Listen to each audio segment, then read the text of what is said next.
Ah, Ibenge abongsa vraiment abongsa. Awa ko supporter équipe té. Awa ko supporter équipe nationalité. Ba défenseur bazalaki trop kidi ba timso ba bimo ya cafouillage. Faut cette défense na gardien mais à mon avis bien milieu CD faut renforcer les à côté de ça ta pour tout pour ni na bo mela biso pour tout na choc qui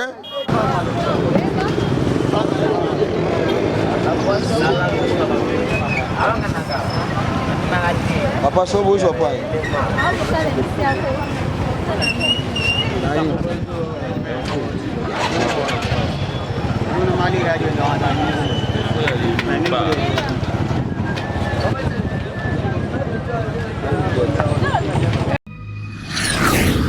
Vision Plus TV, l'excellence et la rapidité.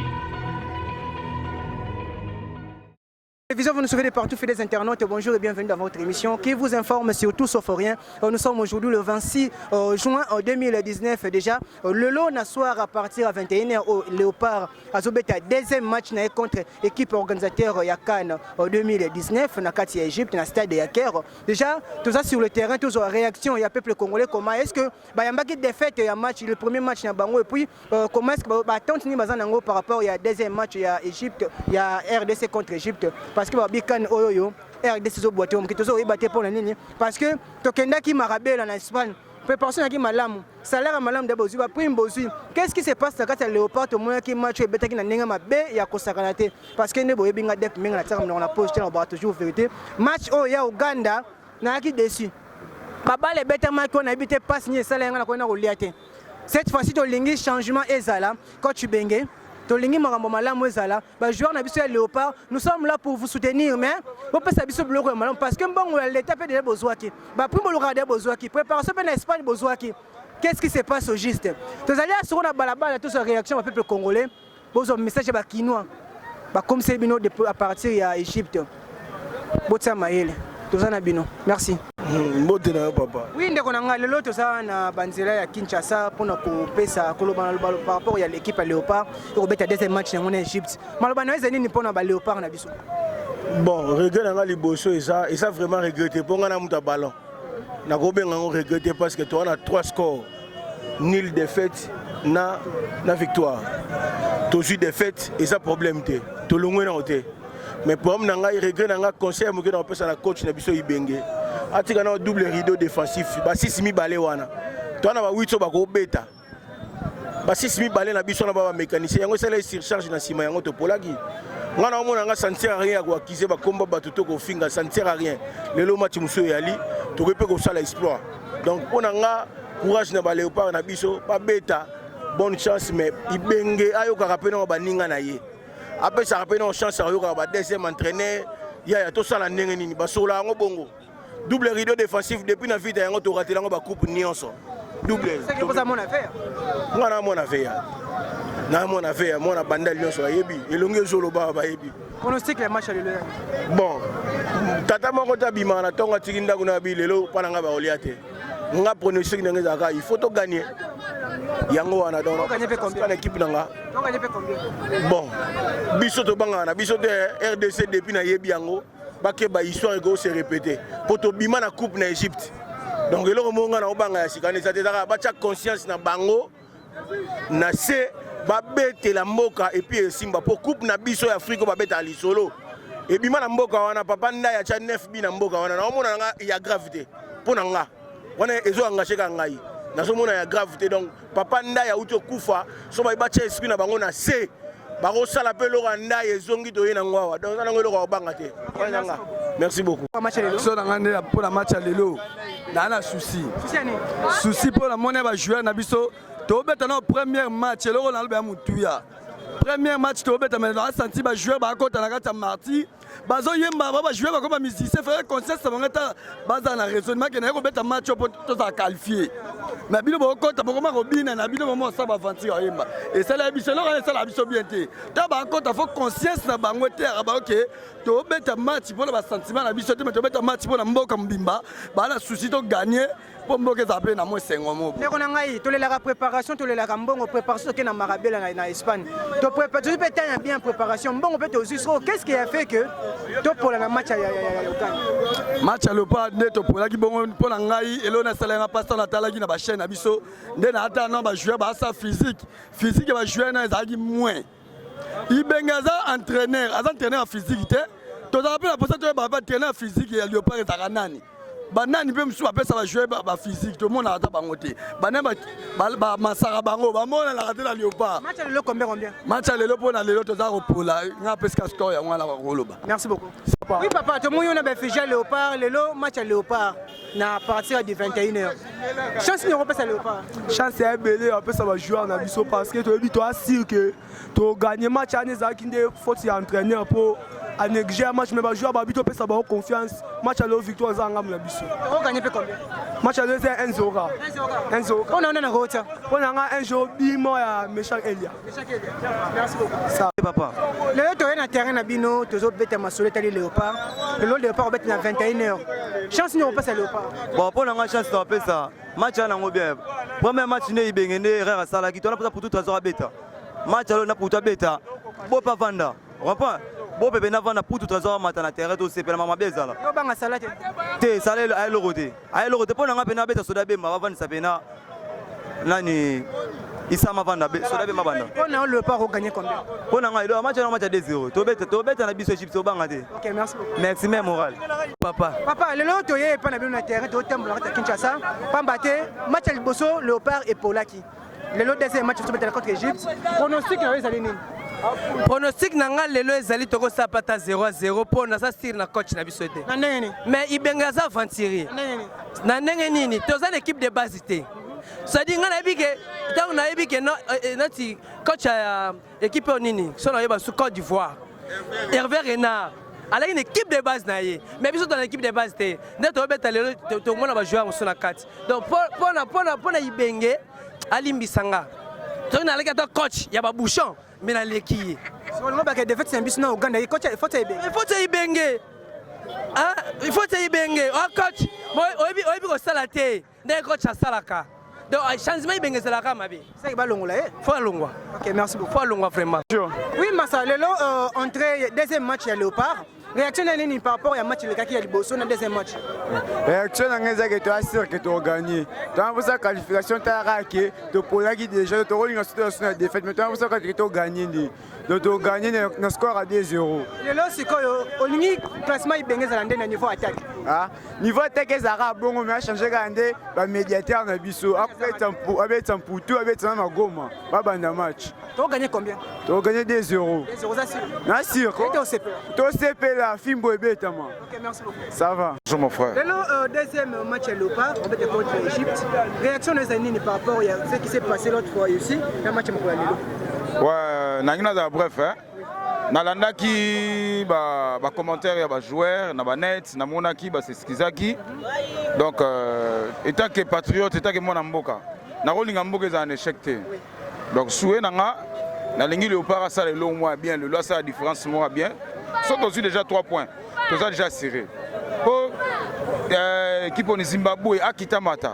Akitamata yenga mon ami le belay le roi gagner biso na mboka na biso na Coupe d'Afrique wa mona maram. Donc on a ça bref. Na bi victoire eza côté na biso lelo. Ouais. Le taureau gagné combien? Ba les ala buzoba. Ba les tangate. Eza je kizengi et puis na habité na ko baksa sur loko. Mais victoire est à côté de Bisso. OK, merci. Oui, merci beaucoup. Merci beaucoup. Deuxième match à Léopard, au niveau de la Cannes, en fait, de l'équipe organisateur. La chance, il est à Léopard. Bon, les équipes en Boga Nanga PC ont une bonne chance, mais il y a un moyen il y a changer pena à ce classement bien. Azo un suma ramwa sala qui autre fois té. Abanda l'amputu. Mais chaque bateau va bête, va bola ça va voir va paiement, ça va bilo va influence pas en té. Les autres ont gagné. Les autres ont assis que tu as gagné pour Nyon Sotoza Nango. Tu as gagné combien? Pour l'Anga, on a proposé 2-0. OK, merci beaucoup. OK, merci. Papa. Oui, tout le monde a le deuxième match à Léopard, en fait contre l'équipe organisateur d'Égypte. La chance nous repose à Léopard. En tout cas, Naroloba Mingite, Take Congolais. Nayebi que le chef de l'État, le premier citoyen de ce pays, a Sengeli Congolais, pardon. Et Bango Moko peut reconnaître que babetaki mabe nayebi te soki nayebi te mais baye quand même bareconnaître mabe na bango basengi pardon toza na 1000 chance lelo bakoko na biso bamakila oyo esopana bainnocent bayebi bacomprendre que no bandeko na biso batikali topesa bango dernier chance donc lelo bamata bakita Égypte aolala. Préparation il y a bien, la place il y a bien. Qu'est-ce qui a fait que Léopard est bête à Mabé? Teza ba masumu. Masumu les gars qui belé, Mabé les gars qui mingi. Mais le coup la Mabé nyon soto tient assez. Il mon chef de l'État reconnaître yango. Je vous dis que non cette fois-ci blague a été Congo et le Maras. Pronostic non. Lelo ceux qui bazum que vous avez D1. OK, merci beaucoup. Merci. Réaction les amis. Ah, ngapena bona ebite to pesa bango chance ya polo pa dans ba calcul. Oso bango ba poli kuna ba gagner to sali boy ba calcul. Da ba beta to pesa bango chance ba gagner so ba poli to longwe. Ibenge atane bato ba beta ya pesa ka mutu abeta te mona ko tena kati. Ata classement oza ke no ba jouer ba na performance ba beta. Ata te ba jouer mso ataki jouer moto to beta a. Badmo bazanga tata ba putu bazali ba beta ba na terrain. Ba vanisa putu kwa. Le Léopard yo gagné. Ah. To pesa ka chance. Ouais. Le deuxième match Léopard. Mais ça ne peut pas jouer Léopard. Ah, pour la pena ibenge classement ça la bien te tout benande asala ngo bena bien. Biso pe ba supporter to CP là. Dans des matchs to beta ribo donc to la ne seconde pour asala classement bien te. Pour na ngai donc à un classement bien pena pour ne to gagner pena. Le Léopard a gagné. Et gagner toi si le londe. Le lot a 2-0 le lot. Quand Égypte. Ah bon, bana nga pena bola sa tia. Bola na kebano ba tia.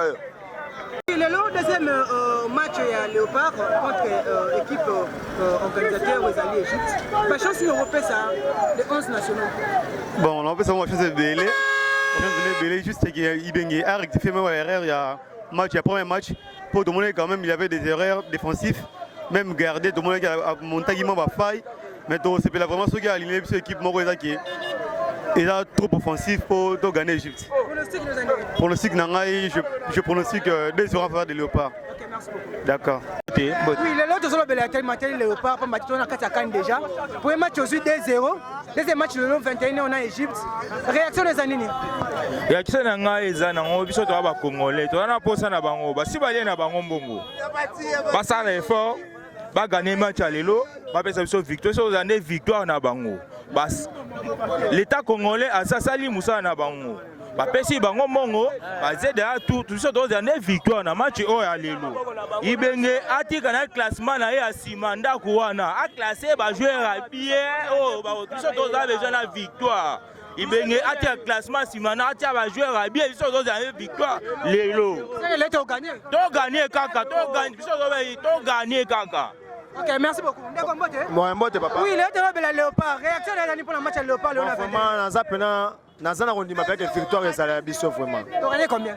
Bon, pour na habité mais na que victoire est allée. Bon, on a bangé peut-être bérer ça là nango, hein, à cause se corriger déjà. Merci beaucoup. OK, merci. Oui, ndeko mbote. Mbote papa. Toujours dans le dossier Léopard. Le long à 21h balobi ba draper côté les Léopard au PC chance nini. Ah, le vraiment biso awa dozara décider. À part de ça, tout le monde essaie de pas si ma déception moko na vie. Première fois tout le monde est logo et ça mais la biso. Bana to bana ba match. Première fois tout le monde a auto pour la 2-0. Pe babi moko essaie ba ki di ba distorsion ba jouer ba tikala. Na ba matin ba tika distorsion ba jouer ba tika distorsion. Mais n'a pas si vraiment bonne chance le vraiment to gagner. Tu gagner pe combien? Tu go gagner à 1-0 pour la chance. Okay, merci beaucoup. Tu es le terrain tu seras toujours pronostic et un match à Léopard. Pas à 21h là. Le long on est Égypte. Yo mo ndeni pour la match. Bon pour l'Égypte hein, l'Égypte équipe mo makasi hein. Pour la rotia bango match à match à D1. Biso nous gagner match. Ozo banga salade. Léopard zo gagner match D1. D1. Merci. D1 na wacha bien. Muto wacha bien na. Oh, toi là muto so wacha de bakama wacha moko. Nani pourquoi tu moko? On a Ibenge. Ah Ibenge. Ibenge abongsa vraiment abongsa. Awa ko supporter kibité. Ah, c'est pas l'équipe nationalité. Ok, merci beaucoup. Ah, c'est peut-être pas. Le match de Léopard, match à Léopard, on a 21 ans. Bon, match est bien, tu peux jouer une bonne chance. Bon, tu es bien, ça qui vous a match tu as gagné 2-0. Vous êtes sûr? Oui, non, c'est. Et le match où tu as gagné, nani a salagi que match ça bien. Bon. Pour parce que nani na Marabel en Espagne. Tu peux pas m'en appeler sur ma prime comme il faut. So qu'est-ce qui a fait que Léopard est boité nani boité qui bon? Bon. Défenseur bazalaki trop qui dit bah tu sais ba bimo ya cafouillage. Faut cette défense na garder mais à mon avis bien milieu CD faut renforcer les biso à côté de ça pour tout pour ni na bo mais la biso pour tout na choc qui tient. OK, merci beaucoup. Merci. Côté papa. Papa, le match à Léopard à 21h, deuxième match contre Égypte. Chance yo pesi Léopard. Et là on a lobara pour na coach na biso Ibenge. Alta la teke soki nani. Donc, on a posé à faire sa victoire. Dans le match de la première journée, tu es là la première journée. Tu es là pour la première journée, et ça peut être à ça, le classement est bien pour te gagner. On gagne combien? Rapport on a gagné 2-0. Match est 2-0. Tu as gagné 2-0. Tu as gagné 2-0. Salé le côté. Azé le côté. Sala on a le côté. Toi la pour tout na biso donc à CPC biso la Ligue des Champions. Bon, Sala attend la Ligue des Champions na makambu na ya. Aïsa makambu Afrique. Léopard a gagné combien? 2-0. 2-0 kaka. Ah 2-0 kaka. 2-0 ça kana 2-0 pour la kina premier match. Bon, 2-0 na to pour la kina Uganda na donc. Yango makambo eleka déjà mais maintenant nous sommes au temps présent toyebi ke makambo ezala bien bendele ko ya raté. Ouais, biso toza prêt pour l'équipe na biso donc déjà place de se retrouver to botami ya ba congolais donc ça pour sa victoire kaka pour le quoi tu attaqué déjà première fois tu as pour ça onde to mériter nango pour yango avantage na biso on gagne combien le pour na ngai na pour ça 2-0 même à 2-0 et ça na sentiment tellement na supporter dans la façon dont on a dit que le parent a la charge, on a biso, on a biso, on a supporté déjà. Merci beaucoup. Ok, merci.